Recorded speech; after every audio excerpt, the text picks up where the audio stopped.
Hey everybody, welcome to the fourth and final video for 2015. This is the fourth of my sort of end of the year videos. This one is going to be looking forward to 2016. Definitely go check out. I did kind of end of year top 5 geeky videos, and then top 5 or best of games, and then top 10 disappointing games. This is going to be a quick one. It's just the 10 games that I'm looking forward to in 2016. Haven't done one of these before. You don't really see these in board gaming, but I noticed Nick Meanahan of the Board Game Brawl did one, and I was like, oh, that's a good idea. I should do one of these. You see them a lot in video games, and actually that's how I kind of figure out what video games I might buy, during the year. I don't get very many, but it's kind of a good way to sort of give you something to keep your eye on. I will do a couple of quick honorable mentions. The first big one is there's not really going to be, I think, any Essen games here, because a lot of times we don't know what those are until we get really close to Essen. So I know Stefan Feld has a new game coming out. Of course, I'm interested in that because I usually like his stuff. And I think Uwe Rosenberg also has a game, of course. A lot of people like his stuff. So none of those are going to show up here, unfortunately. And then I have a couple here that I'm really looking forward to, but for various reasons I don't want to include them on the list. The first one is the new edition of War of the Ring, the Anniversary Edition. I did spring for that. I did sell off a few games to cover that one. Very interested and excited to play that. I do really enjoy War of the Ring. I was on my top 100 this year. And also Chronicles Origins. I don't think this is actually going to get released in 2016. It's going to be kickstarted. It might come out. I've actually played it already, a prototype of it. Really enjoyed it. It's a legacy style game with Dirk Niemeyer of Tesla vs. Edison and Rob Davio, of course, of Pandemic Legacy and Risk Legacy. Really cool. I definitely take a look at this Kickstarter when it comes out. The other one I've actually played is Hands in the Sea, and because I played it a couple of times, I think I played it 3 times before I got rid of it. I sent the prototype to another reviewer. Really enjoyed this game. This would definitely be in my top 100 if it was actually published at this point, but it should be coming out this year. Definitely look at Hands in the Sea. It's kind of like A Few Acres of Snow, but different. It's in Rome and all that. Final honorable mention is the new edition of Empires of the Void, which is a game I almost liked when it first came out. And I think this was Ryan Lockett's first game from Red Raven Games, and I've liked a few of his games. Really interesting game. We had a couple of rules issues from what I remember before, and he had some sort of downloads that you could print out and things like that to make it better, and they did seem like they would. I never got a chance to play with them, but I'm really interested in taking a look at this. I think it could be an excellent game, just like with another pass of development, some tweaks. It was a really intriguing game for sure when I played it. So let's jump into the number 10 most anticipated game by me in 2016, and that is Tyrants of the Underdark. Now, this is a D&D deck building area control game, and that's all I really know about it. It's going to be from Gale Force 9. Really interesting sounding game. You're sort of in the underworld with drow and all kinds of dark elves and all that kind of stuff. And it has some kind of area control. That's all we know about it. It's going to have some deck building elements, so it kind of vibes me like Forbidden Stars, but D&D. Very interested in this, and Gale Force 9 has really been doing well. I've liked just about every game that they've put out, so I'm very interested in this one. The number 9, these are going to be really short because I honestly don't know everything about these games, of course, because they're not out. Number 9 is Secret Hitler, and this is by the folks that did Cards Against Humanity. The name sounds awful, but from what I've heard of the gameplay and how it's been described to me, it sounds very intriguing. It's kind of like the Resistance or One Night Werewolf kind of thing. And the idea is that some group of players is going to be the liberals and the other group is going to be the fascists.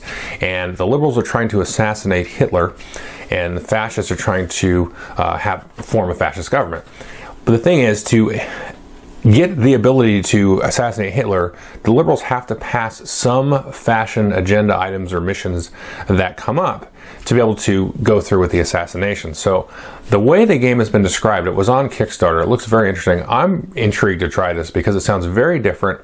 It's got some historical flavor to it, of course, but just the dynamics of it sound very, very cool, where it's kind of like a push your luck aspect from the side of the good guys. So a little bit different take on the Resistance, and I'm kind of a sucker for social deduction games. Number 8 is The Others. This is coming out from Cool Mini or Not. The designer is Eric Lang, who I have been enjoying more and more of his games, definitely recently. And it is a crazy co-op style game with these huge, disgusting, gigantic miniatures. I don't know too much about the gameplay, and I don't want to get too mired in the details of that, other than it's going to be a very difficult co-op that players are going to be doing and fighting against these sort of Cthulhu-esque kind of things.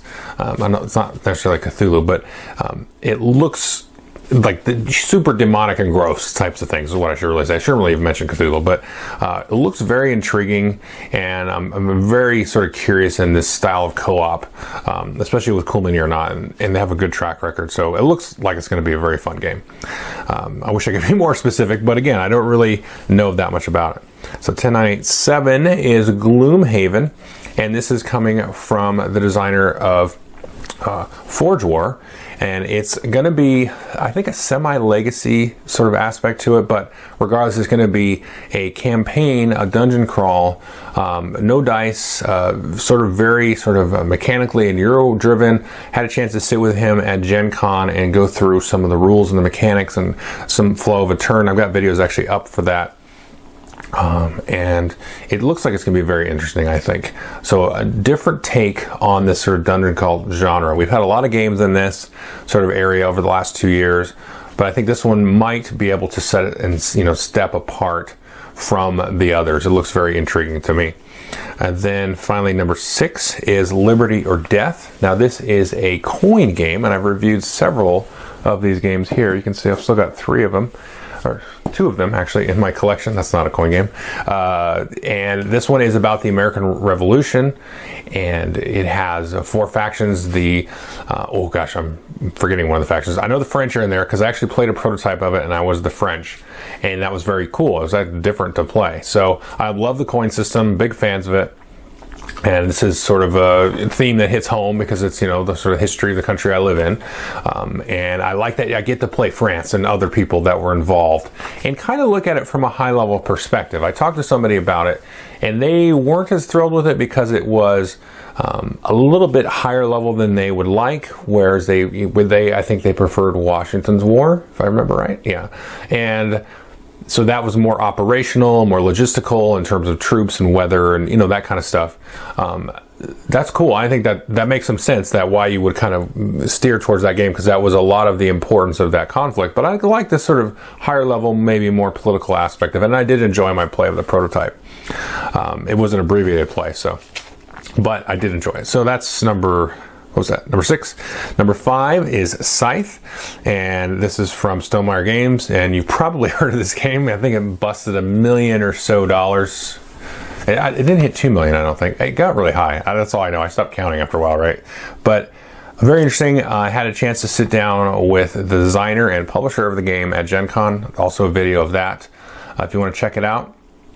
Looks like a very interesting game, sort of a combination of kind of 4X, maybe like a 3X game, a sort of air control conquest game with some resource management, some really cool miniatures and all that kind of stuff, and some interesting mechanics, I think kind of derived out of like Eclipse or Terra Mystica, kind of, you know, as you're sort of unlocking technologies, kind of in that vibe at least. Very interested in this game. I don't know who wouldn't be, but definitely go check it out. It was on Kickstarter, like I said, and funded through the roof. So that's number 5. And number 4 is Defenders of the Last Stand. And if you watch my top 100, I think it was my number 5. Yes, it had to be my number 5, was Defenders of the Realm. And this is kind of the same idea, but set in a post-apocalyptic sort of Mad Max style setting. I know there's some definite tweaks to the game engine, but it's definitely in the Defenders of the Realm vibe, and it has a theme which really speaks to me in terms of the post-apocalyptic kind of thing. And from what I've gathered from the Kickstarter page and the designer is that it is a little bit more adventure-driven and less sort of co-op, like tamp out the fire kind of thing. It still has that element to it, but it seems like it kind of bends itself more towards to be a little bit more sandboxy. And so that's very intriguing as well, because that's the one thing that Defenders of the Realm doesn't really quite do, at least out of its core from the base game, even though you can really kind of get into it, just kind of accidentally does it a lot of times for me. And it has, to me now, so many different modules and expansions and stuff that it feels like an adventure game because it's different every time you play it, because I have like everything for it and I just grab whatever. But this intrigues me. Obviously the theme is a little bit more intriguing, and it's based on the core system of a game I love, and it's going to be steered a little bit bent towards a little bit more of a sandboxy sort of adventure-y kind of feel. You know, quests are going to be more important, and so your individual goals as well as the overall goals of whatever the scenario might be. Looks really good too, I think. Number 3 is Star Wars Rebellion. This is from Fantasy Flight. This was announced, I think, a month or two ago to some fanfare, and it is basically I want to sort of be glib and say it's the first trilogy of the movies, so Star Wars through Return of the Jedi, with one player controlling the Empire and the other controlling the Rebellion. Completely asymmetric gameplay from what I can gather, as well as it's kind of feels like to me, and I think some other people have got this vibe too, of sort of like War of the Ring style gameplay. Not exactly mechanic for mechanic, but with the asymmetric powers and the different types of things and all the sort of thematic splashes, that kind of style or approach with, you know, in the Star Wars universe, and things on a large scale, kind of like War of the Ring is on a large scale, but you also will be controlling some of the individual characters at the same time, because that's one of the things that's interesting about Star Wars and the War of the Ring stuff is you have these epic conflicts between Empire and Rebellion and the Free Peoples and, you know, Mordor, but you also have these very personal stories that are very important to the game. And you've got to manipulate those characters and do sort of specialized things that only they can excel at. They're not just like everybody else. You know, they can do cool things. So I like that style of gameplay. You don't really see a lot of that at all. So that is Star Wars Rebellion. Number 2 is SeaFall. And this is another, I mentioned Chronicles earlier, this is another legacy game. This might come out this year, in 2016 anyway. It was kind of thought to come out in 2015, but then they're like, nah, let's keep working on it, which is a good sign. And having played Pandemic Legacy and just a small slice of Chronicles, it's kind of got my hopes up, and like, okay, cool, he kind of knows what he's doing now, you know, with all these legacy games. I never played Risk Legacy, but so I think all of those development experiences probably are going to definitely inform SeaFall. And I had somebody tell me on a bus ride, I was at BGCon, and we were going to a off-site party at Plaid Hat Games, and he said SeaFall is way better than Pandemic Legacy. And I was like, get out of town, because Pandemic Legacy is my favorite game of the year. Spoiler if you haven't watched that review yet. And I was like, wow. So, you know, and he was like serious about it, like looked me dead in my eye, and he said SeaFall is way better than Pandemic Legacy. And I was like, no, there's no way, you know, but that's what he said. So I'm definitely hyped about it. That's the number 2.